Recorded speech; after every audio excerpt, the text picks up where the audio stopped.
Students, welcome to Aryan Padhaku. I am Vandana, your educator. तो आज हम स्टार्ट करते हैं साइंस क्लास 10th का third chapter, that is metals and non metals.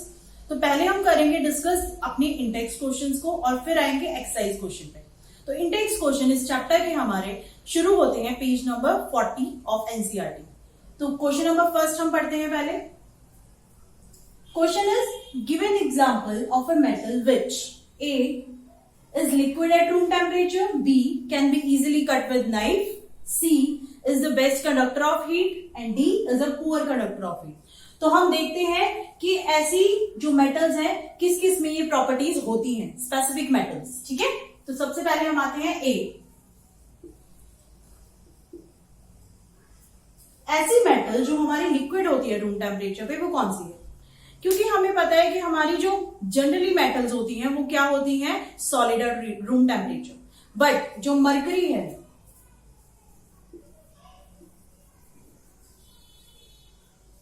वो रूम टेम्परेचर पे लिक्विड होती है, इसीलिए हम इसको थर्मामीटर में भी फिल किया हुआ देखते हैं। तो सेकंड आते हैं, can be easily cut with knife. ऐसी मेटल जो नाइफ से इजीली कट हो सके वो कौन सी है? क्योंकि हमारी जो मेटल्स होती हैं वो हार्ड होती हैं, सॉलिड होगी तो हार्ड भी होगी। बट अगर कोई मेटल हमारी इजीली कट हो पाती है नाइफ से तो वो कौन सी है? वो है सोडियम, क्योंकि सोडियम हमारी एक सॉफ्ट मेटल है। ठीक है, सी पे आते हैं, is the best conductor of heat. ऐसी मेटल जो हीट का बेस्ट कंडक्टर है वो कौन सी है? सिल्वर। ये प्रॉपर्टी हमारी सिल्वर में प्रेजेंट होती है।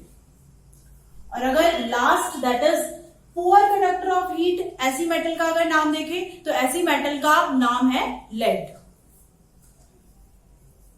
लेड हमारी एक ऐसी मेटल है जो पुअर कंडक्टर ऑफ हीट होती है। तो यहां पे हमने देखा कि ये चार प्रॉपर्टीज कौन कौन सी मेटल में प्रेजेंट होती हैं। ठीक है, अब हम देखते हैं अपना सेकेंड क्वेश्चन, पेज नंबर 40 का। क्वेश्चन है, explain the meaning of malleable and ductile. हमें यहाँ पे दो टर्म्स दी हुई हैं और हम इन दोनों टर्म्स का मतलब बताना है। तो पहले देखते हैं malleable.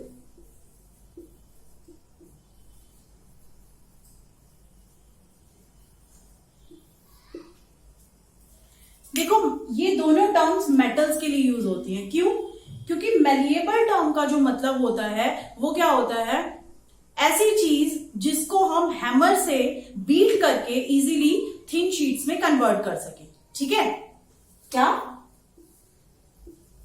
Which can be easily beaten into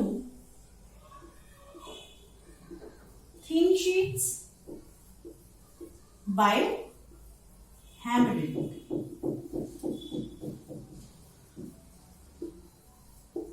ठीक है, तो मेटल्स के अंदर हमारी ये प्रॉपर्टी प्रेजेंट होती है, that's why metals are malleable. और अगर हम देखें डक्टाइल,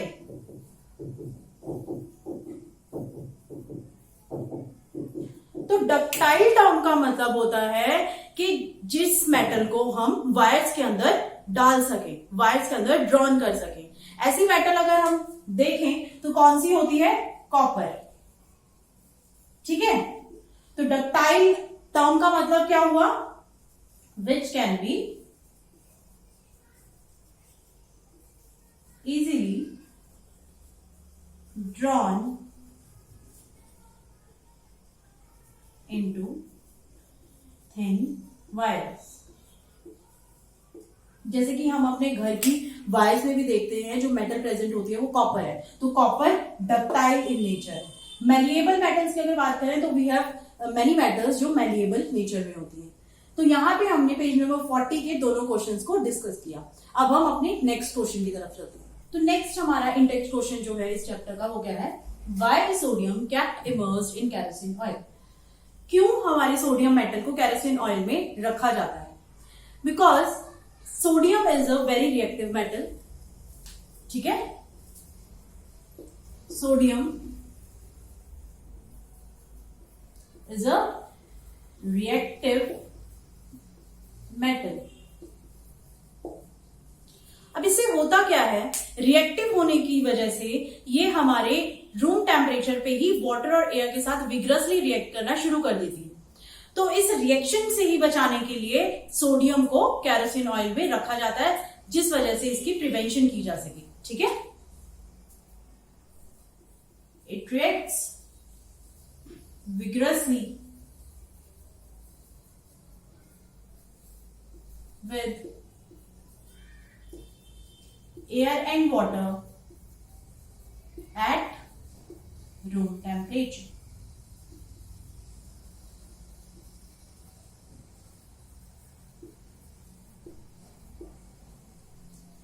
क्लियर है? तो यही रीजन है कि हमें अपनी सोडियम मेटल को केरोसिन के अंदर क्यों इमर्ज करके रखना पड़ता है। अब चलते हैं अपने नेक्स्ट क्वेश्चन पे। क्वेश्चन क्या है, right equation for the reaction of number 1 iron with steam, calcium with water and potassium with water. तो पहले हमें ये देखना पड़ेगा कि जब भी मेटल हमारी स्टीम या वाटर के साथ रिएक्ट करती है तो हमेशा हमारी हाइड्रोजन गैस इवॉल्व होगी। ठीक है, तो रिएक्शन करते हैं number 1 iron that is Fe plus steam मतलब H2O। बनता क्या है हमारे पास Fe3O4 जो एक मिक्स्ड ऑक्साइड है प्लस H2। ठीक है, तो यहां पे 3, यहां पे हमारे पास 4 और यहां पे भी 4। तो क्योंकि हमने बैलेंसिंग ऑलरेडी फर्स्ट चैप्टर में डिस्कस की थी, तो यहां पे हमने अपनी डायरेक्ट बैलेंस इक्वेशन को लिखा है। सेकेंड, अगर हम देखें कैल्शियम को वाटर के साथ रिएक्ट करने पे क्या बनेगा, तो calcium is Ca, water is H2O और बनेगा क्या CaOH ट्वाइस और यहां पे हमारी हाइड्रोजन गैस रिलीज हो जाएगी। Again this is a balanced equation, यहां पे भी हमारी हाइड्रोजन गैस रिलीज हो रही थी और यहां पे भी। ठीक है, हाइड्रोजन गैस दैट इज जब भी हम गैस को डिफाइन करते हैं तो गैस के लिए हम अपवर्ड एरो का यूज करते हैं। ठीक, थर्ड, सिमिलरली पोटाशियम की अगर हम बात करें, ये जब हमारी H2O के साथ रिएक्ट करेगी तो ये भी हमारा हाइड्रोक्साइड बनाती है, जैसे कैल्शियम ने हाइड्रोक्साइड बनाया प्लस H2 रिलीज होती है। यहां पे भी हम बैलेंसिंग कर लेते हैं 2 वाटर 2। क्लियर है? तो यहां पे हमने देखा कि कैसे हमारी जो मेटल्स हैं, डिफरेंट मेटल्स हमारी स्टीम या वाटर के साथ रिएक्ट करती हैं, बट हर किसी चीज में एक चीज कॉमन है कि हमारी हाइड्रोजन गैस रिलीज हो रही है और यहां पे हमारा कैल्शियम और पोटाशियम के केस में हाइड्रोक्साइड बना और आयरन के केस में ऑक्साइड बना। ठीक है, तो अब करते हैं हम अपने अगले इंडेक्स क्वेश्चन को discuss. Next question of index is sample of 4 metals A, B, C and D were taken and added to the following solutions one by one. The results obtained have been tabulated as follows. Table is here. Use the table and answer the following questions about the metals A, B, C and D. तो हमारे पास 4 metals दी हुई हैं और हमें इस table को use करके इन तीनों क्वेश्चंस का आंसर देना है। ठीक है, तो शुरू करने से पहले हम देखते हैं कि जो हमारे पास सॉल्ट सॉल्यूशंस हैं उनका रिएक्टिविटी ऑर्डर क्या है। सॉल्ट सॉल्यूशन के अंदर जो मेटल्स है उनका रिएक्टिविटी ऑर्डर। ठीक है, सबसे रिएक्टिव मेटल है जिंक, उसके बाद है iron, then copper and then silver. तो ये तो हो गया इन मेटल्स का रिएक्टिविटी ऑर्डर। अब आते हैं अपने क्वेश्चन नंबर 1 पे। क्या पूछा गया है, which is most reactive metal. तो मोस्ट रिएक्टिव मेटल देखो वही होगी जो हमारे जिंक सल्फेट में से जिंक को डिस्प्लेस कर पाए। ठीक है, बट अगर हम यहां पे देखें तो कोई भी मेटल हमारी जिंक सल्फेट में से जिंक को डिस्प्लेस नहीं कर रही। अब आते हैं अपनी second metal that is Fe। Fe को कौन मेटल डिस्प्लेस कर रही है? Fe को अगर देखा जाए तो B ने डिस्प्लेस किया है, तो मतलब हमारी B is most reactive metal. ठीक है, क्लियर है ये चीज, कैसे हमने बी को मोस्ट एक्टिव मेटल देखा। अब आते हैं सेकेंड क्वेश्चन पे। What would you observe if B is added to a solution of CuSO4। पूछा जा रहा है कि अगर बी को हमने कॉपर सल्फेट के सॉल्यूशन में ऐड किया तो क्या होगा। देखो कॉपर Fe से लेस रिएक्टिव है, अगर बी ने Fe को डिस्प्लेस कर दिया तो कॉपर को ऑफकोर्स डिस्प्लेस करेंगे, ठीक है। तो क्या होगा, copper will be displaced because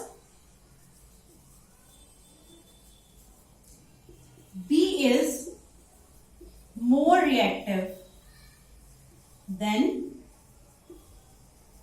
copper। समझ में आई चीज। अब करते हैं अपना third question. Arrange the metals A, B, C and D in order of decreasing reactivity। तो अब हम देखते हैं इन चारों मेटल्स को रिएक्टिविटी के अकॉर्डिंग कैसे अरेंज करेंगे।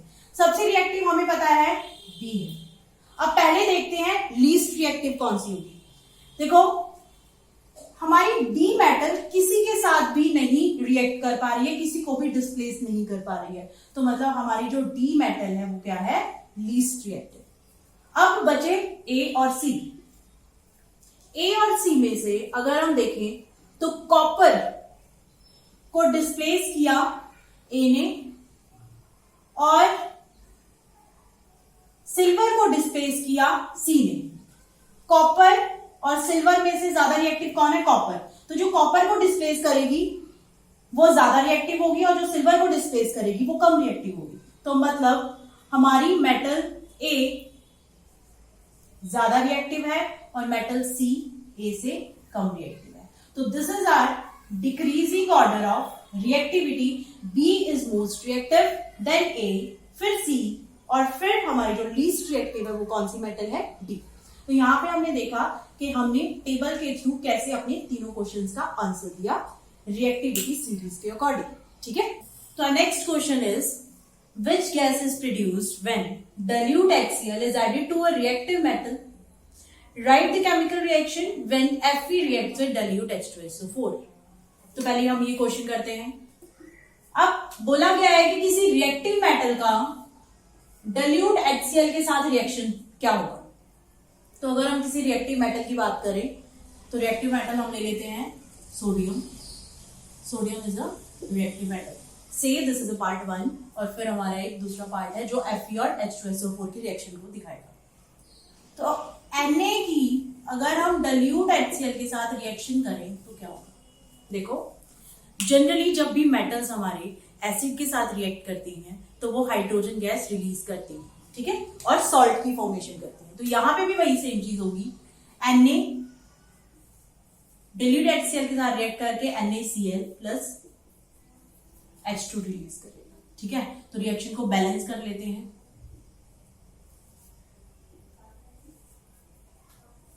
ठीक है, तो ये हमारी हो गई बैलेंस्ड रिएक्शन। हमें पता है गैस को हम अपवर्ड एरो से शो करते हैं।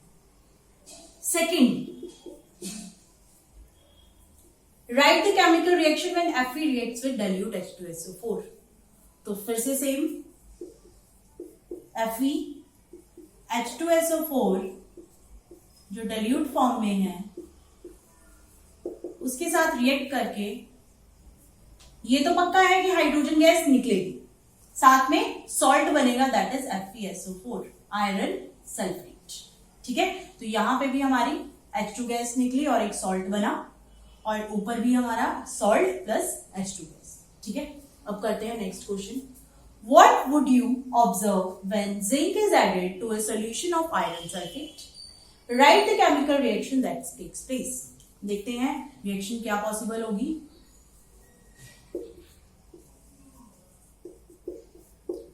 तो देखो जैसे कि हमें पता है zinc is more reactive than iron, ठीक है। तो अगर मैं जिंक की आयरन सल्फेट के साथ रिएक्शन करूं जो कि पेल ग्रीन कलर का होता है तो क्या होगा, बीइंग मोर रिएक्टिव ये Fe को डिस्प्लेस कर देगा, ZnSO4 बनेगा और Fe निकल जाएगा, ठीक है।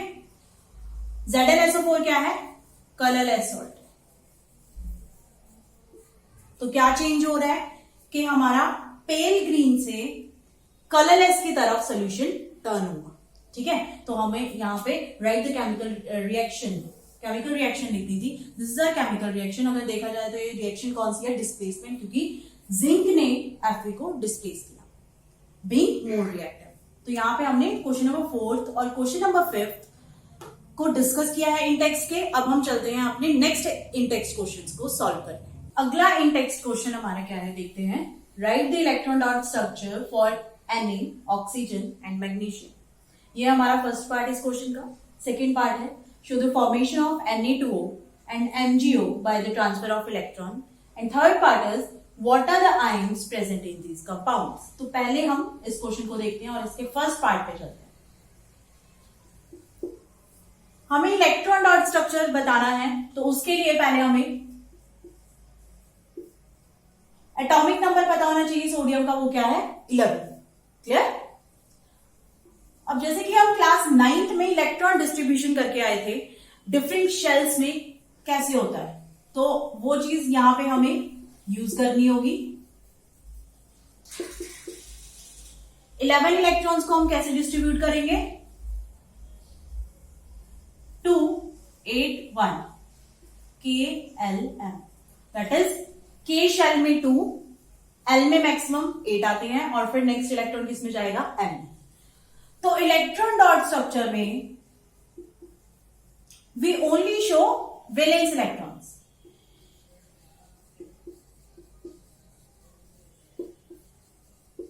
ठीक है, तो सोडियम के पास एक इलेक्ट्रॉन है वैलेंस में, तो इलेक्ट्रॉन को डॉट से अगर हम शो कर रहे हैं तो इसका डॉट स्ट्रक्चर ये हुआ। Next is oxygen, atomic number 8 होता है। सिमिलरली इलेक्ट्रॉन डिस्ट्रीब्यूशन अगर हम देखें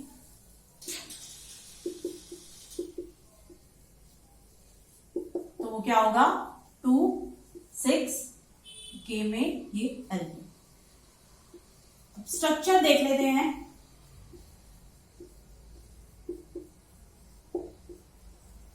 because there are 6 electron in valence, तो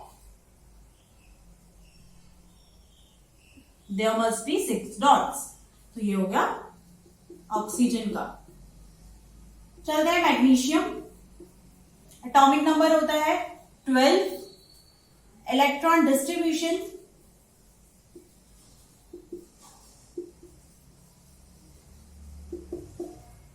2 8 2 KLM। तो वैलेंस में कितने इलेक्ट्रॉन्स हैं, 2। तो इलेक्ट्रॉन डॉट स्ट्रक्चर क्या होगा, Mg2। ठीक है, तो यहां पे हमने देखा कि हमारा डॉट स्ट्रक्चर तीनों एलिमेंट्स का क्या है। अब हम चलते हैं अपने नेक्स्ट पार्ट पे, that is show the formation of Na2O and MgO by the transfer of electron. तो हमें देखना पड़ेगा कि ये जो दो कंपाउंड्स बन रहे हैं इनके अंदर इलेक्ट्रॉन का ट्रांसफर कैसे होता है। करें शुरू सेकेंड पार्ट।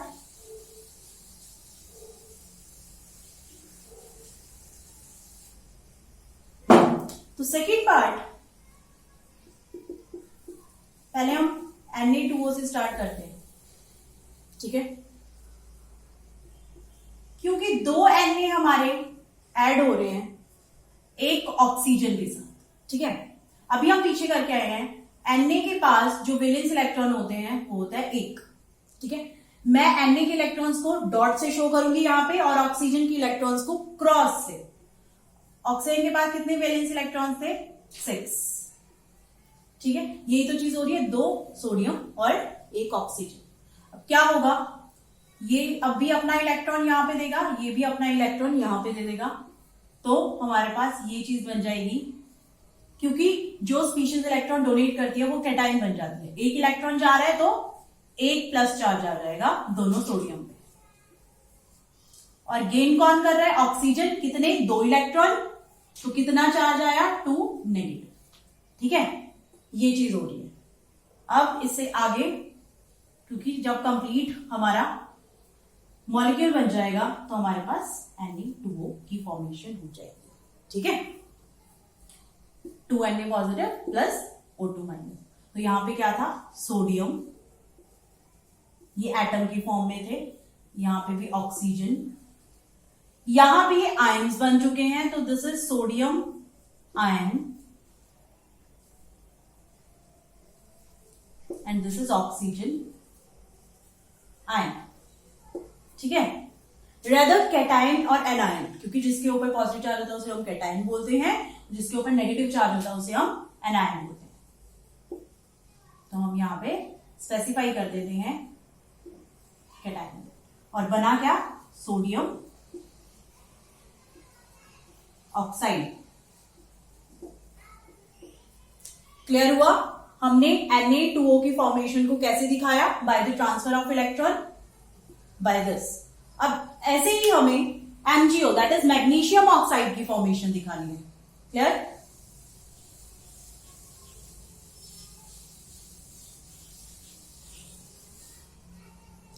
करते हैं स्टार्ट। MgO, हमें पता है मैग्नीशियम के पास वैलेंस इलेक्ट्रॉन कितने होते हैं, 2।